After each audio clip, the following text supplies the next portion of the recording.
Great.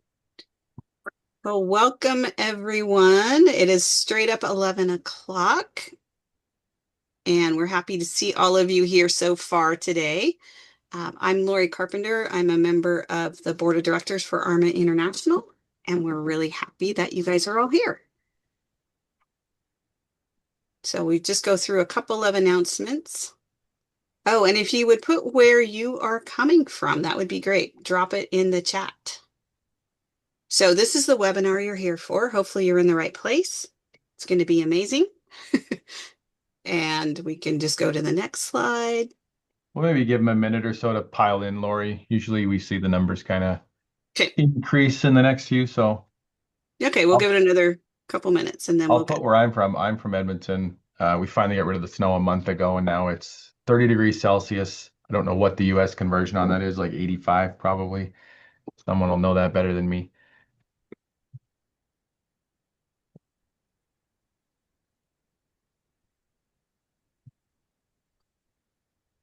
Excellent. Well, let's go over to you, Lori.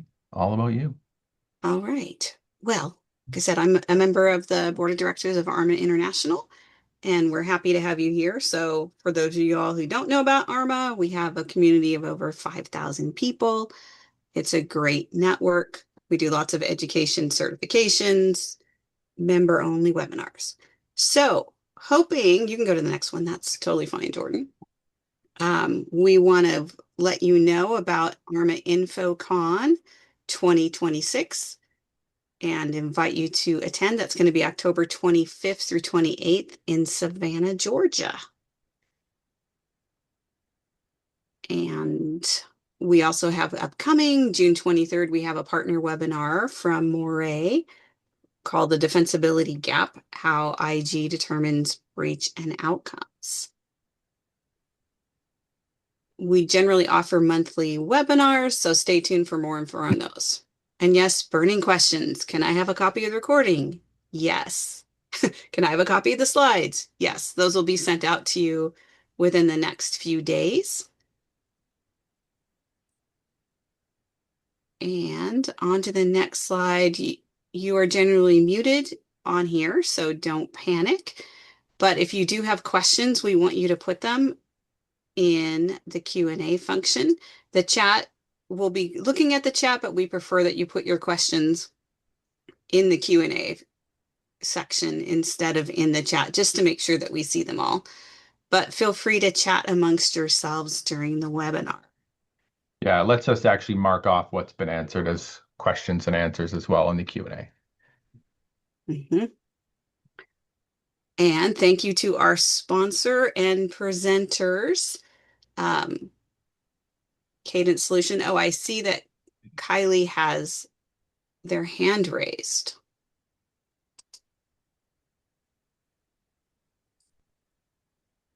Not seeing that on my end. So it As I'm was sharing. there. I don't know if Kylie was just testing it out, but if you do have a question, do you want to drop it in the Q&A? That would be great.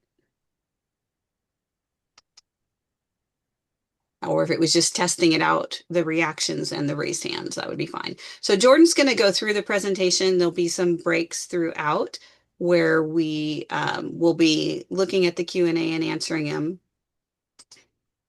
Absolutely. So this is usually the point where I take over. I make fun of Jen for being a Kansas City Chiefs fan, because I'm a Raiders fan and we're rivals, even though my team is significantly worse than hers.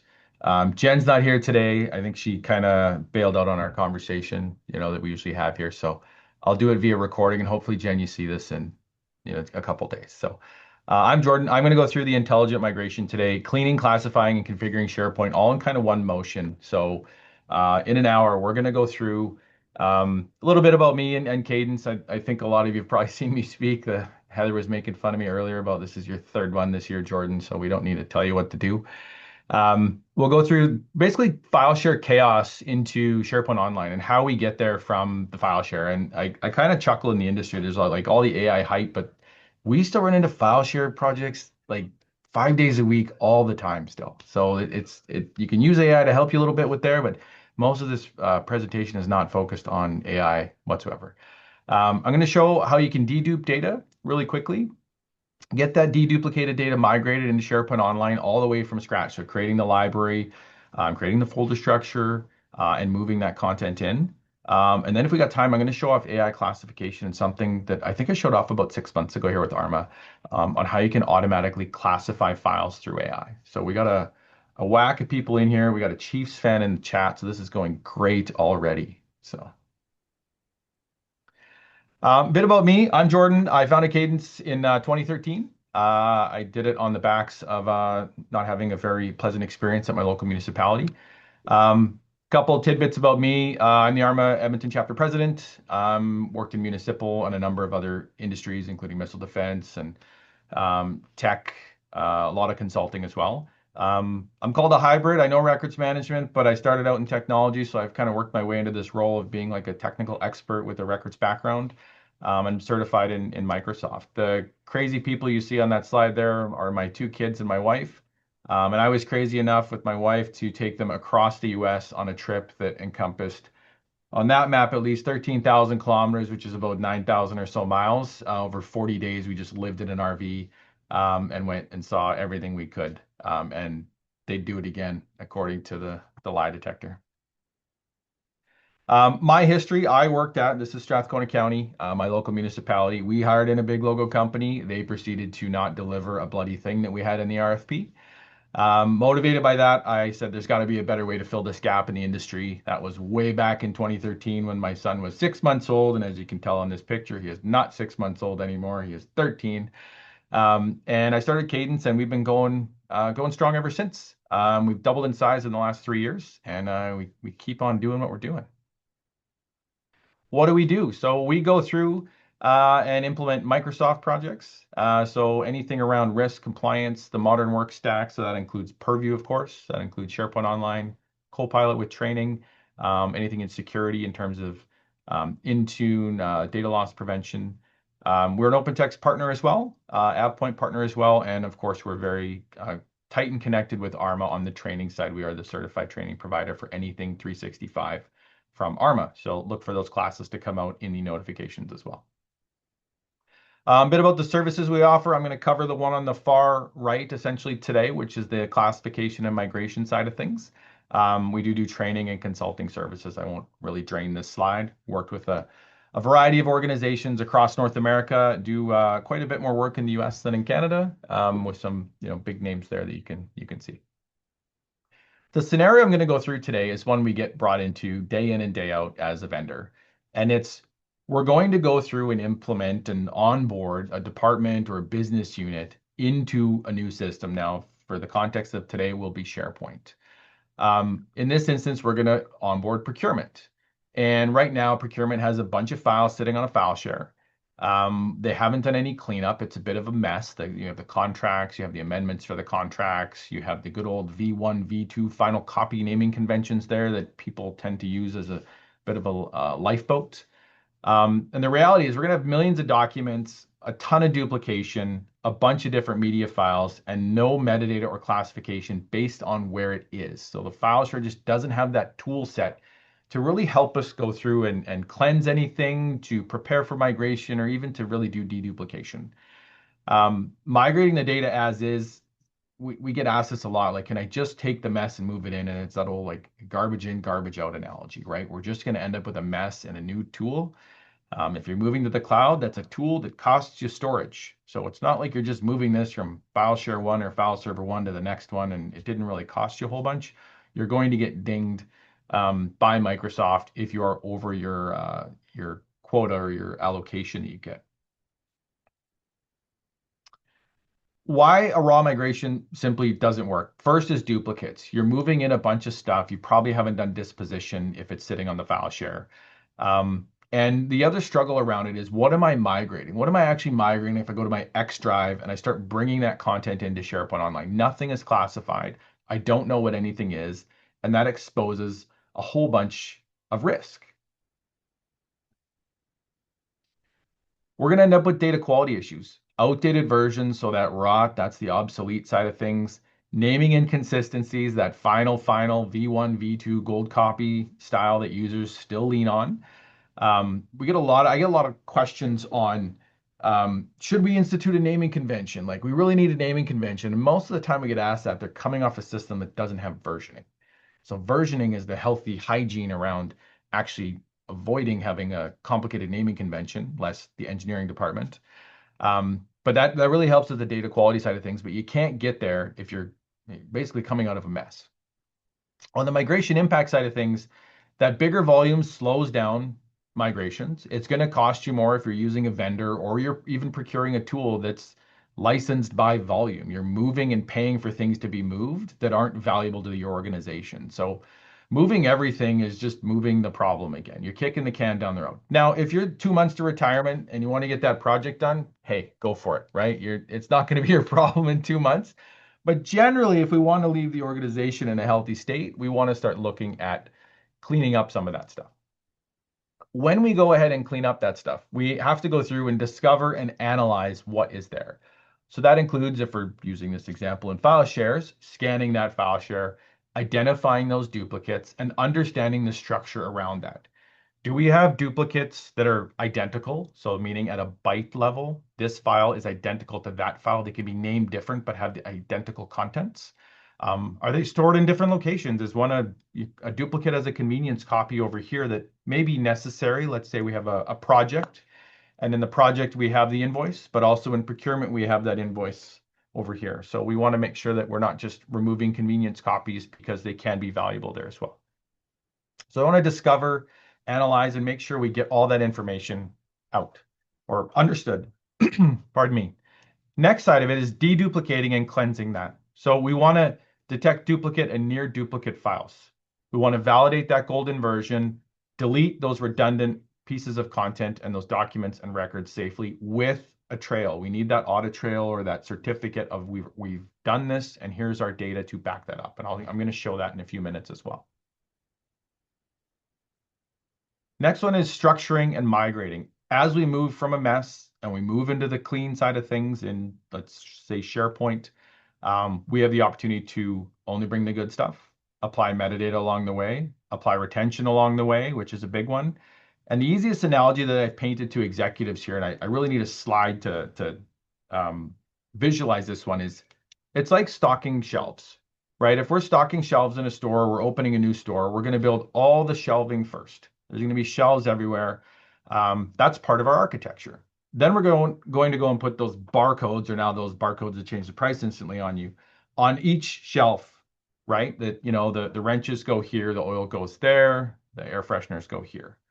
Then we're going to back the truck up. When we back the truck up and start unloading those totes and those boxes, they all have their place on the shelf.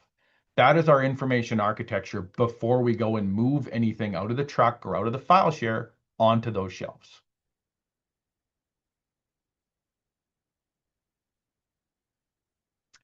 So as we go from the chaotic side and we go into the post world, we're going to have those duplicates, no structure, and the high risk before and after. We want it to be essentially a library, right? We're even using a thing called a document library. We want it cleansed, curated. We want it structured. We want that metadata applied, and we want to show metrics back to executives or sponsors of this to say, we've accomplished the following, right? Moving from A to B is an accomplishment, but having some statistics along the way of we reduced volume by 30% or 60%. We executed this migration in X amount of time. It's going to save us storage costs from internal servers, or if you're using a managed service vendor, dollars per month per server is a common billing mechanism. We're going to save that because we've moved it somewhere else. And that's the intent around this. Now, with doing these kinds of projects for 13 years, we've built all these little utilities and toolkits, and my ride or die Freddy from day one has helped me with a lot of that. And we started to put that into something that our team here can use, and it's really accelerated how we're able to deploy projects. And we're going to offer that out to everybody else. So we call it Peregrine. And inside of Peregrine, we have 4 modules. So the first one is Accelerate. This is the ability to configure SharePoint quickly, deploying sites, libraries, metadata, and getting prepared with that architecture, that information architecture, for the data that will come. The next piece is Insights. Insights is the ability to go and dig into the data that you have today, scan those file shares, find the duplicates, add a few rules to it, and move that data to the appropriate place. That can be, I'm ready to delete because of duplicates. That can be only bring stuff that's newer than X, newer than 2020. I want to bring forward. Everything else I'm okay to leave in a more of an archived state behind. Classification, the bane of a bit of the existence when you go through and do a big cleanup project is how do we know what to bring forward and how do I know what I have in there that isn't sensitive that I can actually move to a new location. So we have a classification piece that works with ML, machine learning, and AI. And then, of course, migration. Migration is a foundation of what we do as practitioners in information management. We are migrating things even before we had computers. We'd put things in different boxes, in different file rooms. We would move all that stuff through transfers. Now we're doing that in the electronic world. And the tool set behind that is very, very limited. There's not a lot of great tools that you can use as a non-IT person. And that's the part that really gets us. Even as a vendor, we don't get IT rights a lot of time, right? We'll get a couple of rights in Purview to configure some labels, or we have to be job shadowed all the time. So it takes a lot longer if someone's virtually looking over your shoulder as you configure things. So I'm going to show off kind of what we built here in Peregrine and how we're going to go from start to finish on this. So I'm just going to jump screens. And if someone in the chat or one of my moderators could chime in on if you can see the demonstration box. Yes, we can see it. And Thank you very when much. we do have a couple questions when you're ready to take those.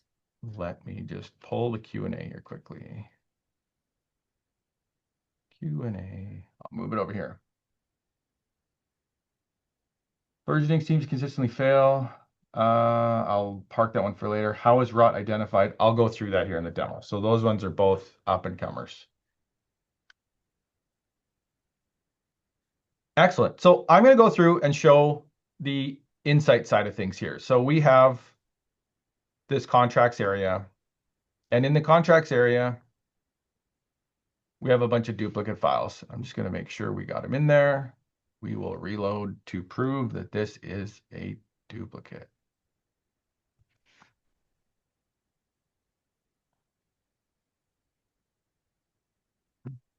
So we're going to see 50 files here.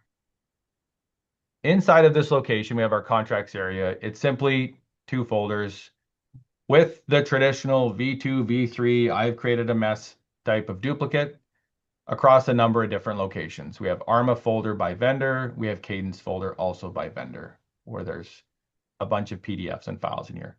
If I'm responsible for onboarding this department, I'm likely going to go talk to them and say, hey, you got to go clean this stuff up. They're going to tell me, I don't have time for this. I have a real job, and we're going to move on from there. That's what's happened to me for 13 years in trying to do implementations in the information management space, regardless of where it's coming from or where it's going. What I'm going to do is I'm going to go do duplication detection on this area. So inside of Peregrine, we got our home screen with all the jobs and all the information that we have around the system with 4 modules. And my favorite of all the features is dark mode, so I don't burn my eyeballs out on the white background. So inside of here, we can go look at the insight side of things. And we're going to run a discovery job. We're going to go detect duplicates. We're going to apply some deletion rules to those duplicates. And then we're going to go and review reports. So we can see what we have to do on the report side of things. On the job side of things, I'm just going to move my little zoom off to the right. I can create a new job. I can name it whatever I like. And I'm going to generate a hash for a file. And a hash is a unique identifier for that file that is based on the contents of the file. So if the contents of the file are identical to another file, those hashes will match, and then we know it's a duplicate. So I can pick my path. We're in the Cascadia folder. We are in our dedupe folder. And we're going to start that job.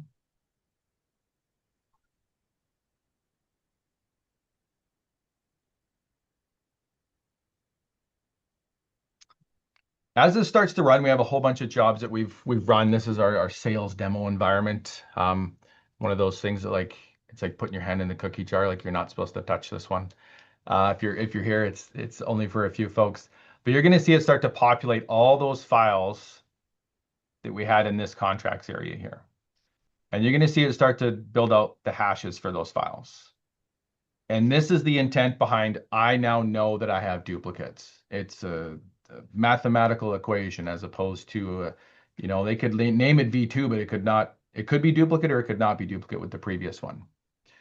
So we went through, listed all the files, they're duplicate. If we want to filter by names or anything here, we can do that. If we want to find everything that's a TO1, we can filter out the grid. We can export the grid as well. So if you do want to work outside of this and work inside of Excel, perfectly capable. We go up and click detect duplicates. And in this, what you're going to see it do, it's going to start running through the duplicate detection and start to group different files together into groupings. So when we do get duplicates, we want to know where they are by a path level and which ones are duplicate with each other. And the reason we want to know that, we don't just want to go and magically nuke some of the duplicates. We want to keep them based on some kind of logic. Sometimes it might be the shortest file path, the one that was updated the latest, the one that was accessed the most recently. There's some kind of underworking logic that you have to apply to the duplicate side of things. This new column will appear, which is duplicate groups, and you're going to see the red start to light up. And we have 3 files in duplicate group number 4 that are identical. So the vendor services agreement for Northwind Traders V2, one without the V2, and one that looks like it was completely named incorrectly, which is Fabricam.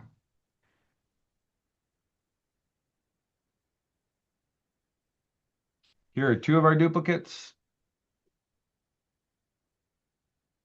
And Fabricam's the 3rd one here.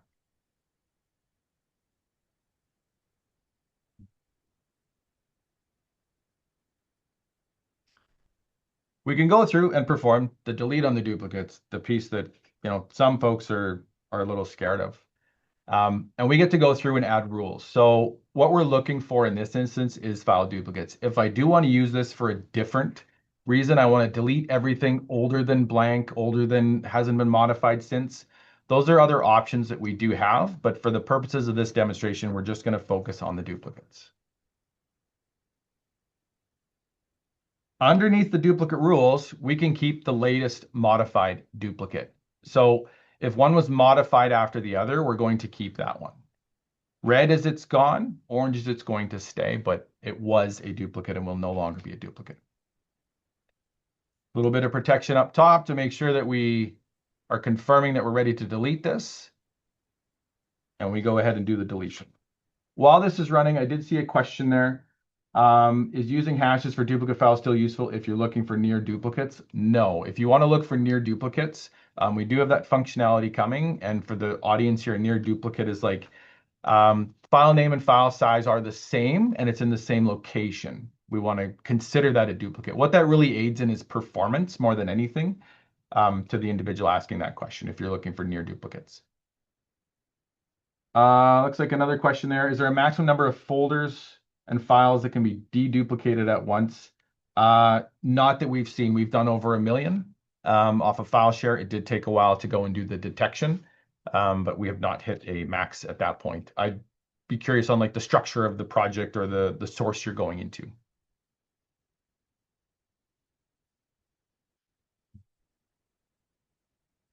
So you can see it's still running here. We got 5 files that have been deleted so far.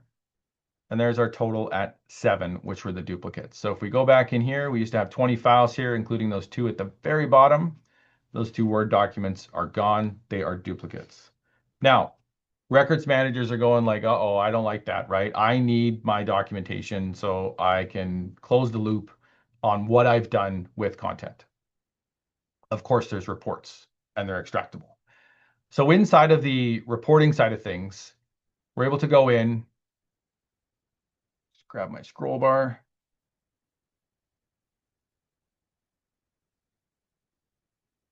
Extract the results and view.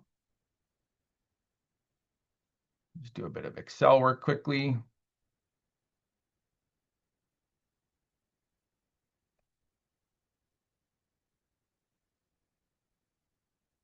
View the files. We were in group 4 for duplicates, and view the actions for these files. So were they duplicates? Yes.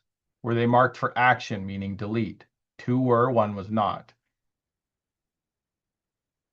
Was that action completed? and a full audit history of this. You would save this as your record to say, I was deleting duplicates, and this was my record of removing those duplicates from my file share.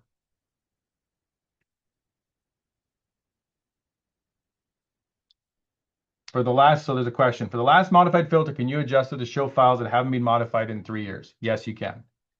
What if it was duplicated for security and business purposes, one workflow group? So that's a convenience copy. So if it was duplicated in location A and then duplicated in, let's say, department B in another location, one, you'd have to run the duplicate job across likely 2 file shares if it was cross-department.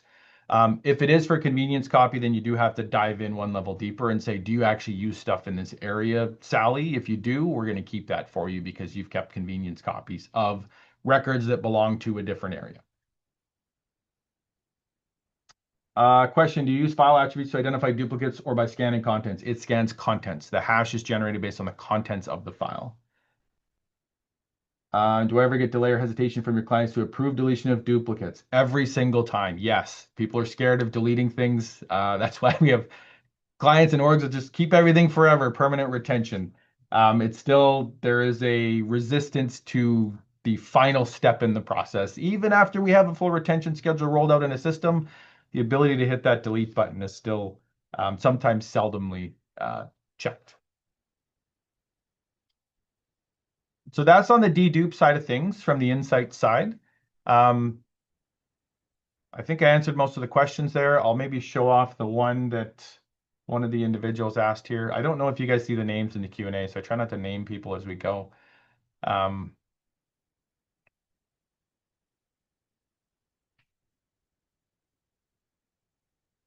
So if we did want to do something like, I want to see, I want to delete everything that hasn't been modified since, let's say, way back in 2020. We can set that as well. And what it's going to do is it's going to filter this based on the discovery data set we ran. So if you run this on the X drive and then you run this as a second step, you can say, get rid of everything before May 1st, 2020 in the location that I've crawled here. So it lets you narrow it down in scope. So a couple other rules are going to be in here. One we're adding in is like shortest file path. I find when we do duplicate detection, sometimes the one down the tree the most is the least convenient, where we've duplicated that into somebody else's brain of thinking they need more folders when we can roll up a few levels. All right, next stage of this, we're going to go into building out a SharePoint library. And I'm going to show you the SharePoint site here quickly to show you it's clean and nothing's in here. We've done a few demos with contracts library number 3 with the result, but we're going to go and build that separately. So as we go through this, we can go through and perform SharePoint, I guess, actions. One of the actions is to create a library. So we can create a library and we can also create a view within a library. So I'm just going to grab this so you don't have to see me type out a big long thing for the content type hub. And we're actually going to go and upload 2 Excel files. One that's going to give us the, hold on, I put that in the wrong field. There we go. One that's going to give us the ability to create the library, and one that's going to give us the ability to create the view.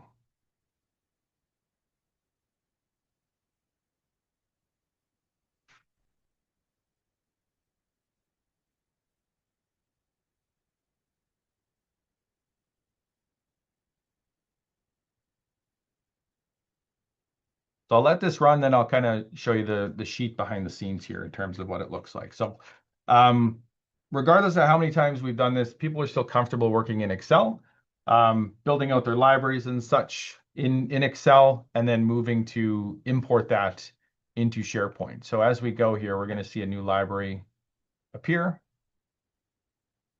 Give it a few moments.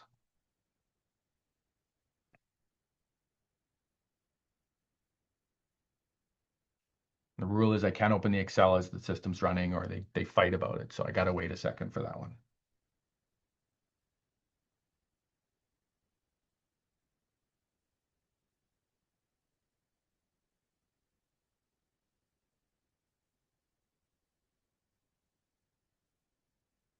and we have contracts library 4. So to show you what that looks like from a user perspective, I would populate my sheet. I would also populate any views I would like. So if I want the all contracts view or a different view for user experience with the following columns, SharePoint will honor this format and import that. So I have my usual view, all documents, and I have my now all contracts view as well. So if I want metadata showing, if I want my purview retention label, if I want to keep that the same library to library as I onboard business unit to business unit, this gives you that repeatable structure. And hey, we use this thing every day as we implement for folks as well. So the second piece of this is we actually want to go and create a structure associated with this, right? So we're not just going through and creating the framework from a site and library perspective. We actually want to go and upload the actual folder structure associated with this, so our information architecture. So another core component. So we're going to go and import our information architecture and start that creation, which will load into the contracts for library as well. Give this a second and we'll start seeing that populate in here as well. One of the questions on dedupe is, can the system be run to scan sources in SharePoint Online? Give us 3 months and yes. I'm going to comment on tree size. I won't touch that one publicly. You can set the metadata in the columns when you upload the folders with this tool. Oh, I know who asked that one. Yes, on the migration side, give me a few minutes and you'll see that one shortly. So folder structures in here, again, empty shelf analogy. The shelf, pardon me, the shelves are in the store. We don't have any stock or content on them yet. So they're here. Now we're going to work our way into migration. We've done our cleaning. We've done our structure. We're going to work our way into actually migrating in that content. So we jump into the third section here, which is the migration side. And just click on that.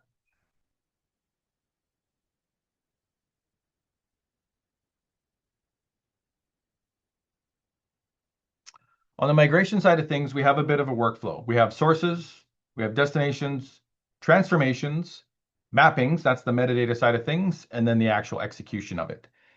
For sources, I'm going to show file share in Excel today, but we do have OpenText, OnBase, Laserfiche, Azure Blob, and for destinations, we have Azure Blob, SharePoint, SharePoint Embedded if you haven't heard of that one, and even file share. So if you want to cleanse from one file share to another, that is an option. We do have a client doing that right now as well as an archival project. So inside of this migration job, we have the source connectors. And our source connectors is where are we pulling data from? This can be another system. This can be an Excel sheet. This can be anything that we're looking to pull from. So I've set this up to just pull the contract stuff. I won't go through the entire configuration of it. Essentially, here's all the files that it's going to target to import. 43, which is our deduped data set.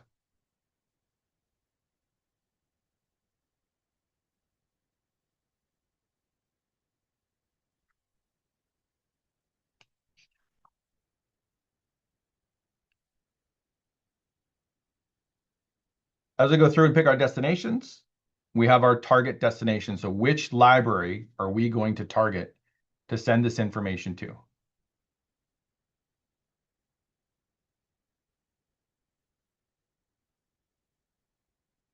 So right now we have it set to contracts 3. We're going to switch that to 4. We just saved our new library.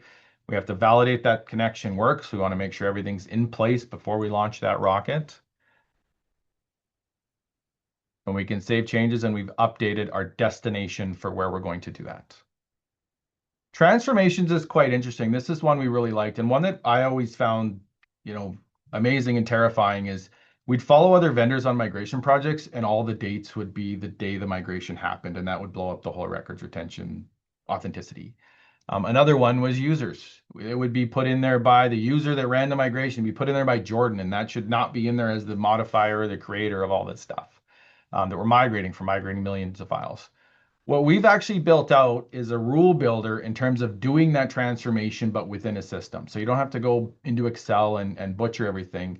And anything in this actual migration, we're going to put the modified by user to be Peregrine. And you can build logic in here if you want to rename files or any kind of other extensive rules. It's a conditional logic side of things to do that. So you can do your transformation in here and it can persist to your next department without having to go and redo a big spreadsheet or anything.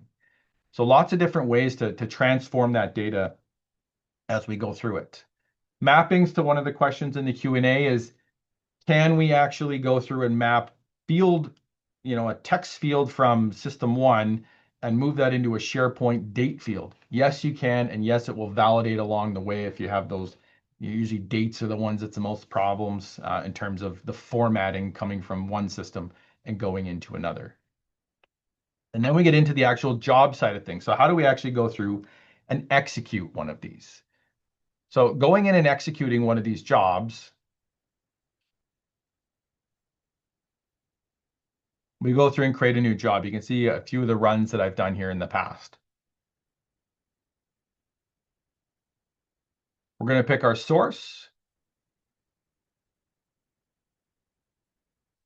We're going to pick our destination.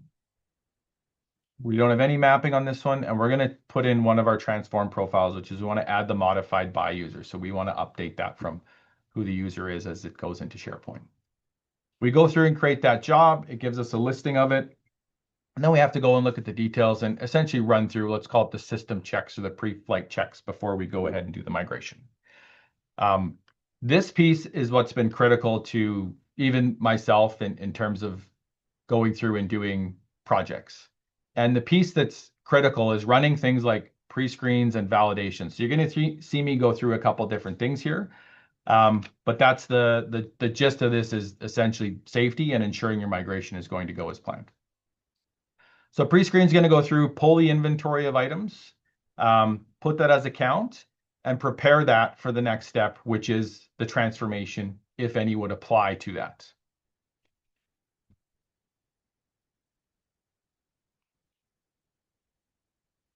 Waiting on the pre-screen here for a little bit.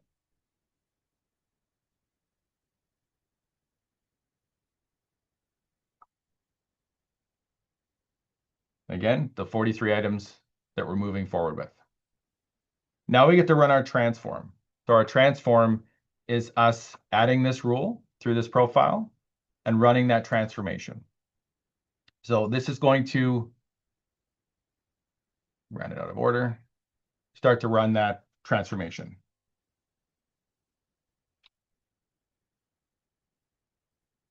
Each step takes a few moments.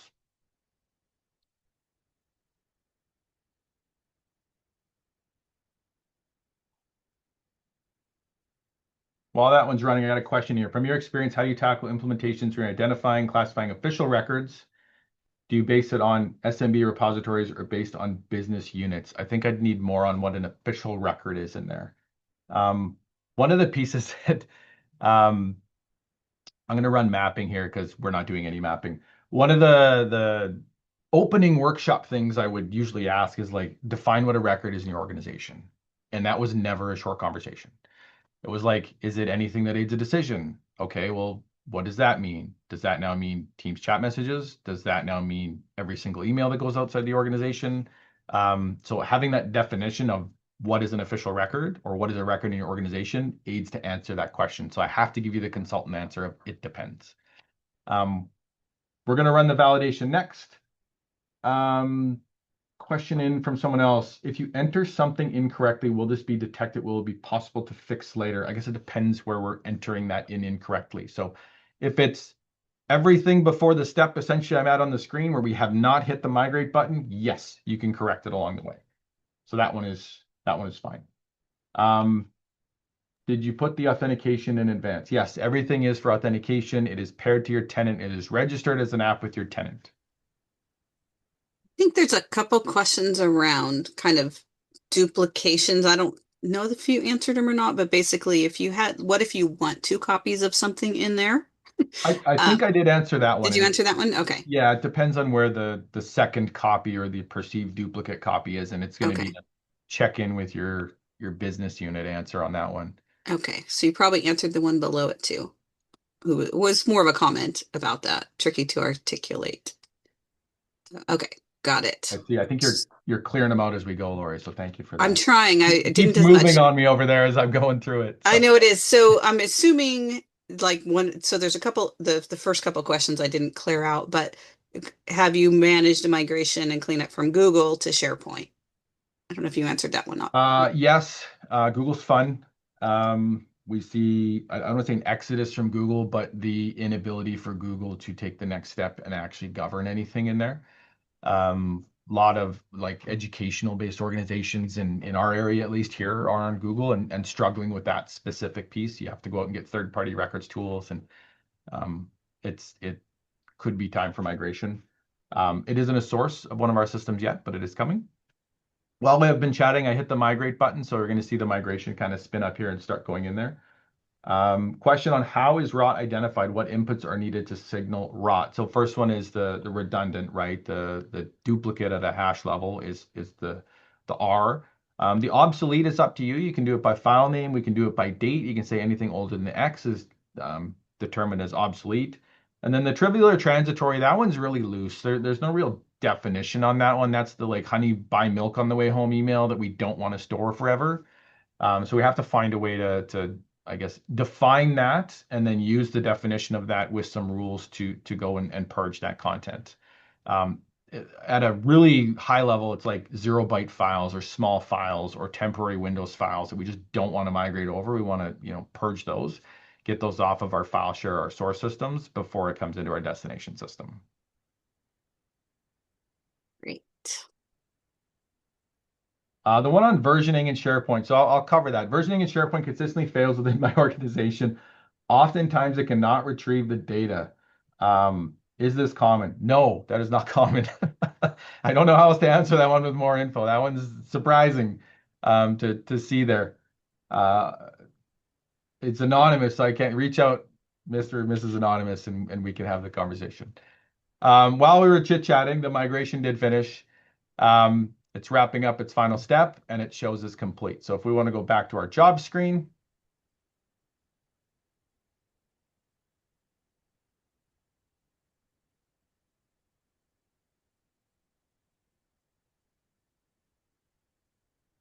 and as we're going into our demo area,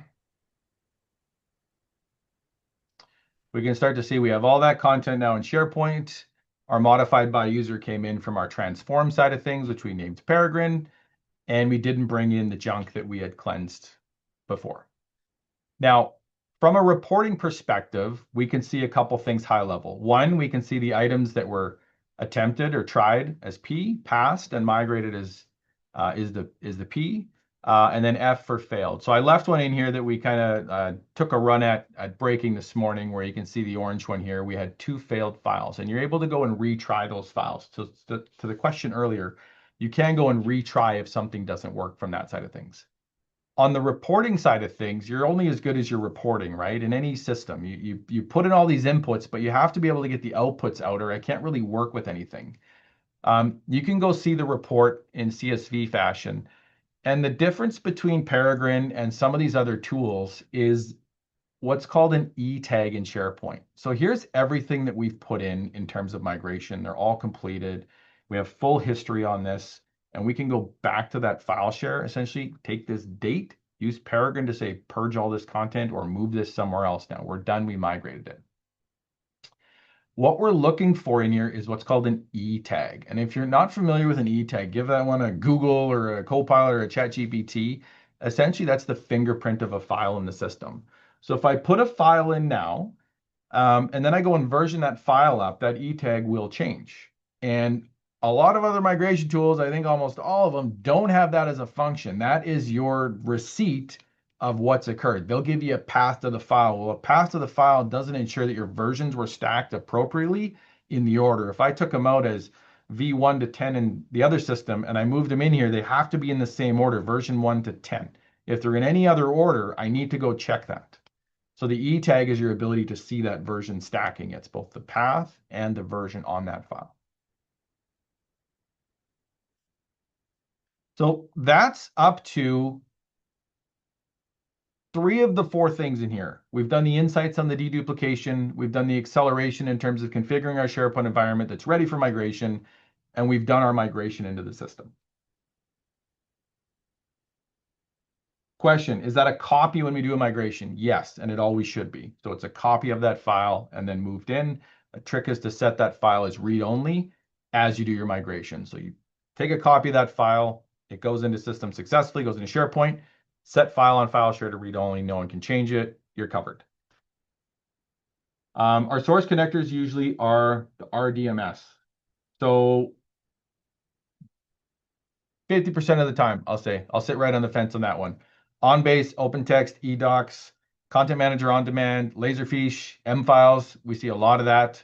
I call them the legacy ECM world. I was a consultant in that world, so I think I have the right to call it legacy. I do have gray hair now. And there's a ton of movement from those systems into SharePoint Online because of the licensing aspect of it. It comes with E5, so it's a natural cost savings mechanism for organizations. Can you apply the retention scale to content on the shared drive to disposition, whatever can be done before the migration? Yes, in a certain way. So if you want to do it by a rules-based detection and then say everything older than this, purge, you can do that and get a certificate or a CSV extract of what's been purged. So you can build that in there. Because it's a file share, there's no real metadata you're going to pull from there. There's no like contract end date or case closure really. It's simply last access date, last modified date, create date, potentially user that no longer works at organization is another field you can pull. I don't see any other questions, so I'm going to go into the second environment here for a bit of a demonstration. We'll give this a quick refresh here.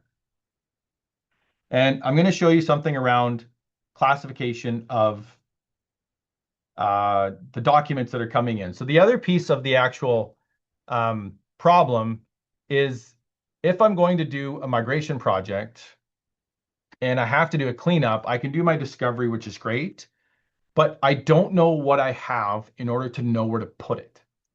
So I have to train something that can do that. And 5 years ago, you would train an army of interns that would go through every file. And sometimes it was easy with naming conventions, or we'd find that OCD user that had it structured appropriately, and we'd find a bit of a gold mine that knew that everything here was the same classification. Well, now with AI, you're able to do that and train a brain with your rule set on how things are classified, both on structure of a document and contents within the document.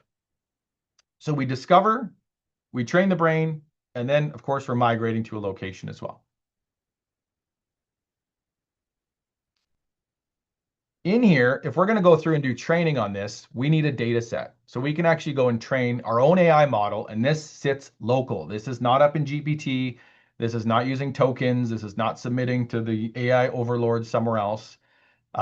This is data that resides from within your organization that you're able to train on. We have a training data set, and I'm going to just hit train on here, and then I'm going to go and show you the actual data set as this is training. So our training data set, and you'll see it kind of populate in the background here. It's, ooh, wrong screen. Alt tab does not work in a remote window. There we go. Our training data set is sorted by records classification right now. So we're training the machine to be intelligent. What this means is you needed certain samples from each data set. These are all public government samples that we've pulled, mostly from municipalities. And if you're in BC, this follows LGMA, is how we built this up. Or a Ken Oldenburger take on it. We go ahead and train this, and we're training this currently for 5 document classes, 5 records classifications. We want about 15 documents in each. We're going to run through 90 documents here to train the brain, and then we're going to show you the results of that as it goes through.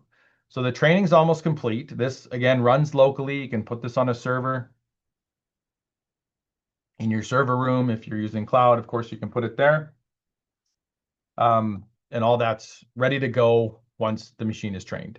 The scenario around it is we want to go through and test against these 5 files from human resources. So our model's finished. It's trained. We're pretty comfortable at a 90, almost 91% classification rate automatically. And our accuracy against our benchmark data was around 95%. So that's our first stage. Our second stage is to go in here and very similar to the previous demonstration is we're going to go grab a location. And in this location, we're going to start to classify documents automatically from that location. And remember, we said we want to train the brain. So we're going to go pick everything in this resume folder. Really, it's job descriptions. And we're going to start this job. What this will do, if a file is not OCR, it's going to OCR the file. It's going to go through and do its detection on that file and determine it against one of the records classifications that we've trained it on. So it just did those 5 files. Inside of here, we have 4 that are correctly classified as HR04, which is the correct classification. It gives it a confidence level as well. This gives you a break point. If we train the machine and it's only good when it's 90% confident, we want to set a threshold that says, okay, anything less than 90, we want a person to look at. As I get these results, I have a couple options. I can filter, I can export in that, and I can also do something that's called confirm the results. So I want to make sure if these are correct, I'm going to go look at this document. And this is definitely an HR document. It's a job description. It's for an aquatic fund leader. I guess that's a lifeguard. And we have this document classified correctly as per this. We can take a peek at another one. Same format, different contents. So we're actually using the document structure, the table, the headers, to determine the classification based off of this. The last one here is not correct. This one looks a lot different. It's a volunteer position. It's not our standard structure. It's not a lot of our standard content because it's volunteer this and volunteer that in terms of the content. And it is classified as a legislative document, so it is not correct. What we can do is we can go and say this is an HR04. We're going to confirm that. We're going to go up and we're going to train the brain to do this. This is strictly still machine learning if we're talking about the AI, hype train and everything. And the retraining is going to start on that document. So on that model, I should say, with that document now included in it. So we give it a minute or two to go through and do the retraining on that. And this is a way of improving your classification without having to go and retrain interns or whoever it may be. At worst, it's like departmental people that really don't do a good job of this to know what their content is before you go and actually look at moving that content. So our classification job's complete, or sorry, our retrained job is complete. We're going to go through and we're going to just run another job to make sure that we are accurate. We're going to go back through the same location. And we'll let that go.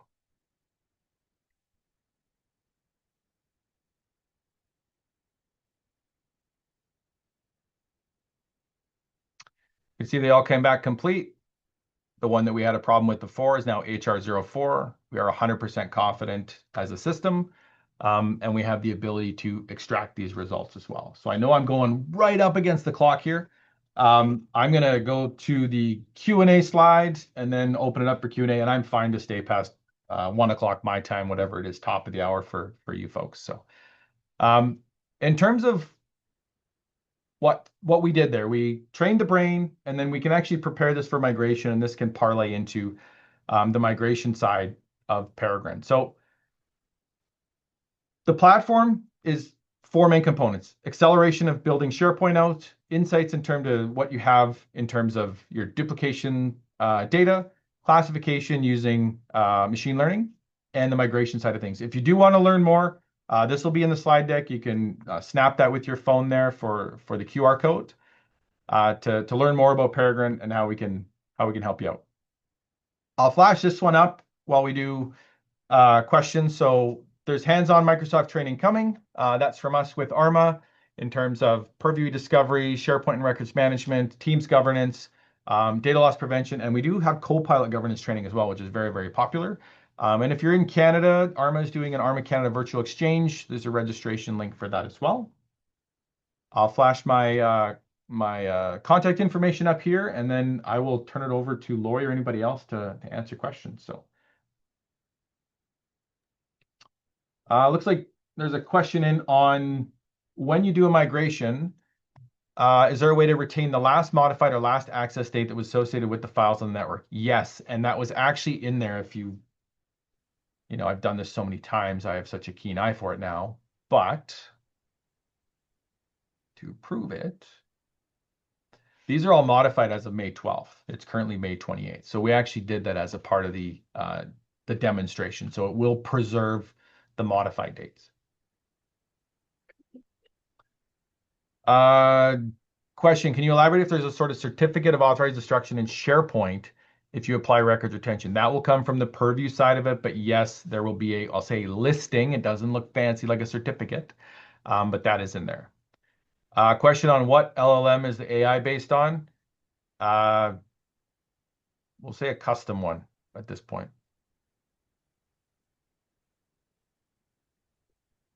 Great. That's what we have in the Q&A, but we can give people a little bit of time to see if they want to type more in.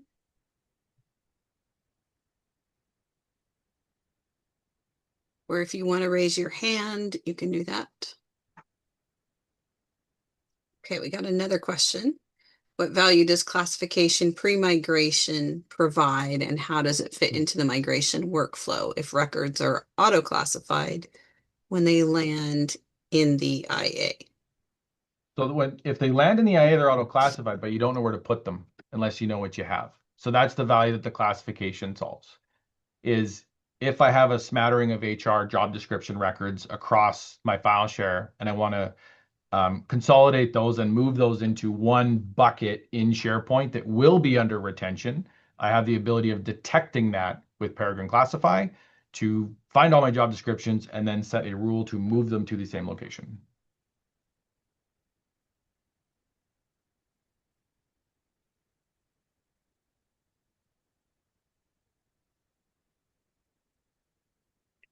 So, well, since we don't have anything else in there yet, I do have a question.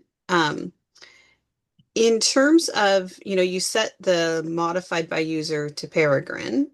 Is that just so that you know that that was migrated at the time? Is that why you updated that and Yeah, a didn't bit have it of a be way the of user? showing that we can transform data that's coming out of another location. As well, my comment on, if Jordan did the migration and he was logged into the migration tool and it moved it all and made it all Jordan, then we have a big issue. So So that way it just is, this is part of this migration. Yeah. absolutely. Yeah. Okay, cool. We still have 2 more minutes. Do you want to put back up your QR code slides? Well, Let we me still have share another again. minute. Share two. There we go. Yeah, reach out to me. I'm on LinkedIn most of the time. I'm supposed to be on there more according to marketing. But by all means, reach out. Happy to give a demonstration, talk further about this or anything else that you guys have. Someone asked, do we really have a slide in our office? Yes, we do. We put a tube slide in from the second floor to the first floor. I should do a thing on that, but Oh, you need to have a photo. You need to have a picture of that so that I should you're like in your next thing. I That's should do pretty that in cool. the next one. So yeah, the joke is I'm a 14-year-old kid with a corporate credit card. We have a slide, we have an arcade. We have a lot of fun too. So we try not to be stuffy like some of the big logo organizations. We try to be a little more loose though. So another question, did I hear correctly? You do migrations from Laserfish? Yes, we do. Yeah. Very sought after right now. That one. We have two on the go currently. Great. Well, we are straight up at noon. Noon Pacific time. That's where I'm at. 3 o'clock Eastern time. 2 o'clock Central. And for the person who's in London, that would be 8 p.m. Yeah, they're at the pub, I think. Yeah. Excellent. Well, Great. thanks everybody today. I see some thank yous in the chat. Appreciate you tuning in, and let's catch up soon on another webinar or at InfoCon. Thank you for being here. Bye-bye. Great. Thank you.